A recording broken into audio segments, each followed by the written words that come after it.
Bueno, vamos ahora a seguir algunas cosas de movimiento central que habían quedado. Entonces, para eso voy a abrir los archivos de movimiento central. En medio segundo. Y compartir la pantalla.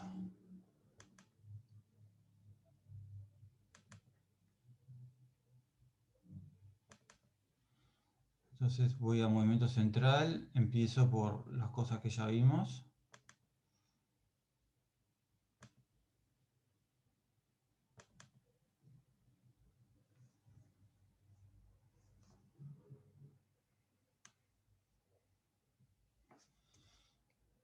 Bueno, ahora sí comparto la pantalla. Bueno, esto es un poco lo que les contaba de que hemos visto, que hemos ido viendo de movimiento central. Movimiento central, como indica su nombre, es cuando tenemos un cierto lagrangiano que depende de la distancia. Tenemos dos partículas de masa m1 y m2 y tenemos un lagrangiano que depende de la distancia entre ambas partículas, depende del vector de distancia relativa del vector r. Potencial depende de r, eventualmente de r punto, pero nosotros en los casos que nos interesan más depende de r. El problema original con 6 grados de libertad se puede pasar a un problema con 3 grados de libertad, observando que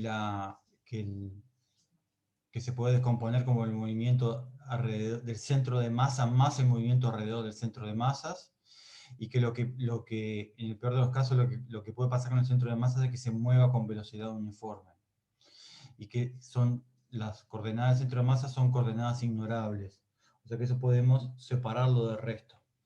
Luego nos queda un problema con 3 grados de libertad, un problema en el espacio, pero si consideramos un problema en que tenga simetría esférica, o sea que el potencial dependa de la distancia entre las partículas, pero no de la orientación de las partículas, entonces se conserva el momento angular, el momento es plano, y lo puedo estudiar en ese plano perpendicular al momento angular, salvo que justo se dé que las condiciones iniciales sean tales que no me determinen un plano, pero bueno, sería un caso medio especial de partículas que se están acercando o alejando, que se pueden acercando o alejando en línea recta, enfrentadas una a otra.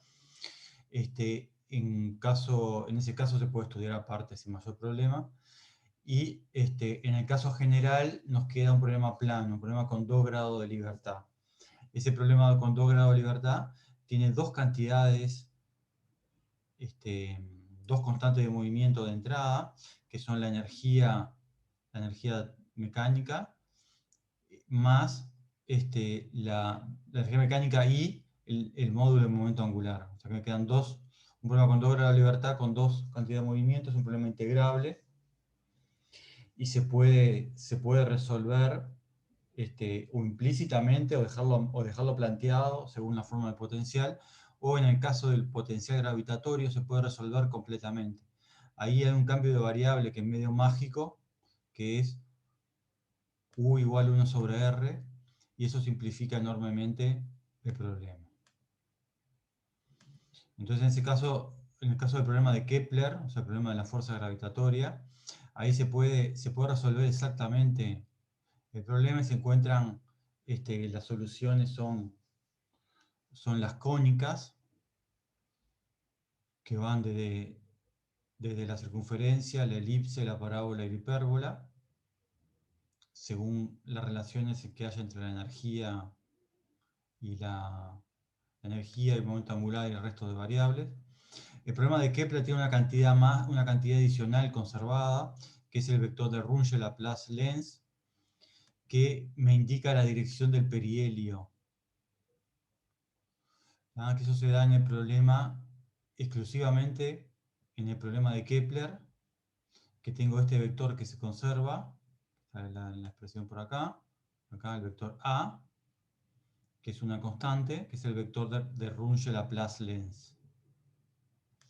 Según los libros tiene diferentes nombres, pero ese vector me indica la dirección del perihelio. En el caso del movimiento de los astros, por ejemplo la Tierra alrededor del Sol, el perihelio apunta siempre en la misma dirección en un sistema de referencia de las estrellas lejanas. Si consideramos el problema de dos cuerpos restringido al plano, es un problema con 2 grados de libertad, por lo tanto es un problema que uno tendría hasta 6 condiciones iniciales, hasta 6 constantes de movimiento. Esas constantes de movimiento se pueden elegir de muchas formas, los astrónomos las eligen con ciertos criterios, pero nosotros en general vamos a elegir la energía, el momento angular,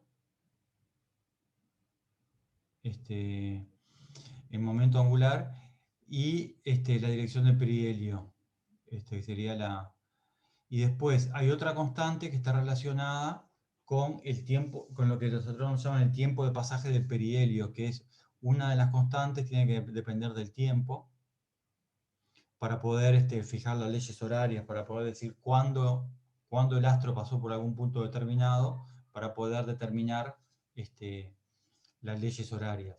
O sea que tengo constantes movimientos que me determinan la forma de la trayectoria y la forma en que recorro esa trayectoria, y después tengo otra constante de movimiento que está relacionada con el tiempo.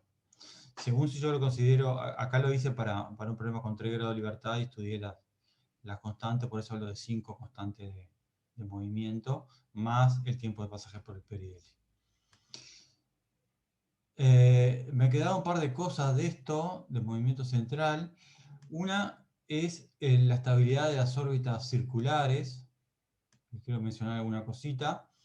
Si tengo órbitas circulares, se puede, mejor dicho, si quiero hallar las órbitas circulares, un problema dado, relativamente fácil, pues yo tenía el potencial efectivo, B efectivo de R, que es el potencial, más el término que venía del momento angular.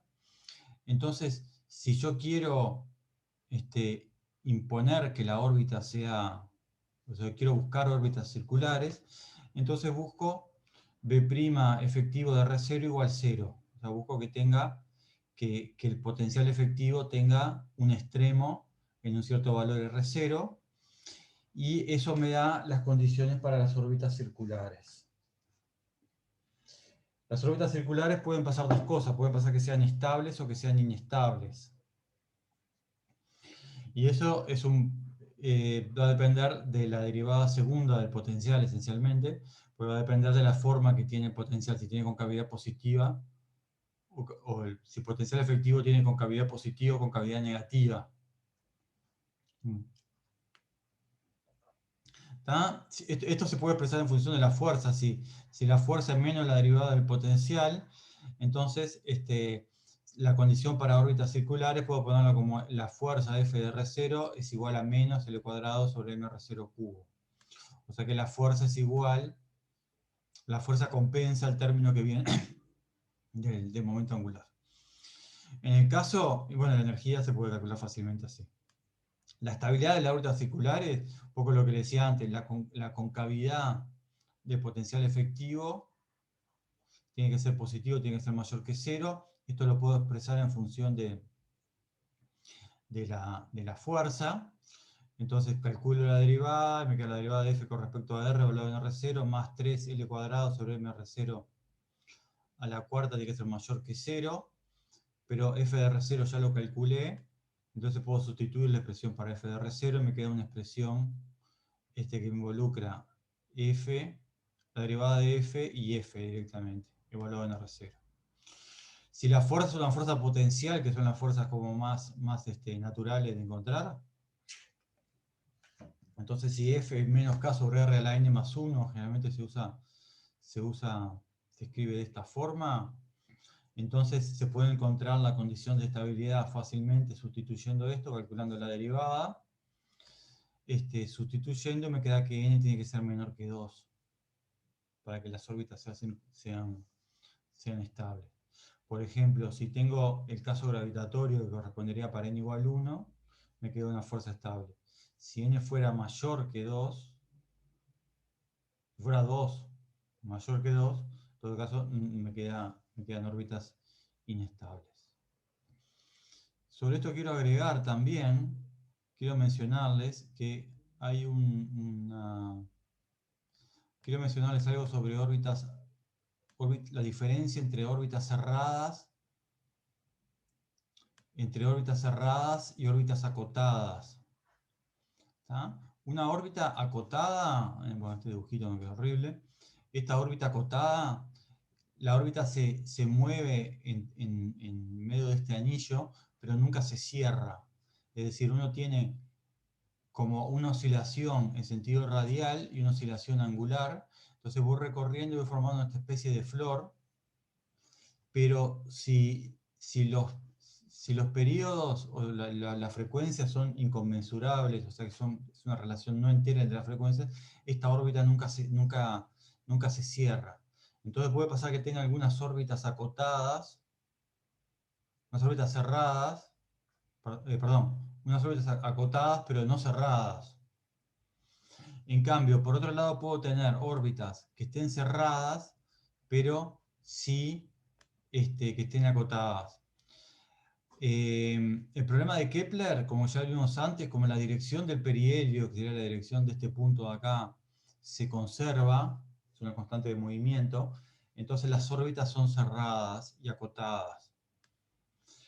El problema de Kepler, como decía, bueno, da lugar a estas órbitas, porque la dirección del perihelio es constante. Hay un teorema que se llama teorema de Bertrand, que viene de hace unos cuantos años, no tengo acá presente, creo que de 1800 y algo, que demuestra rigurosamente que dentro de las fuerzas potenciales solo hay dos, o sea, las fuerzas que son, como le decía antes, algo que depende potencialmente de la distancia, es un R a la n. De todas esas fuerzas, solo hay dos que dan lugar a órbitas cerradas, que son la órbita, el problema de Kepler, o sea, BR menos K sobre R, y un potencial elástico, K sobre 2 por R cuadrado. Esto sería, el teorema de Bertrand dice eso, de todas las otras fuerzas no dan lugares, no dan lugar, no tienen soluciones que sean órbitas cerradas. Eso, como les decía antes, está relacionado a un tema de que para que se cierre la órbita, la oscilación radial y la oscilación angular tienen que tener periodos que sean, digamos, uno múltiplo de la otra, digamos que el cociente sea un número racional, por ejemplo, 2/3 o 3/4. Pero si es un número arbitrario, un número real arbitrario, entonces no se da eso y la órbita nunca se cierra. Acá se habla de movimiento cuasi periódico.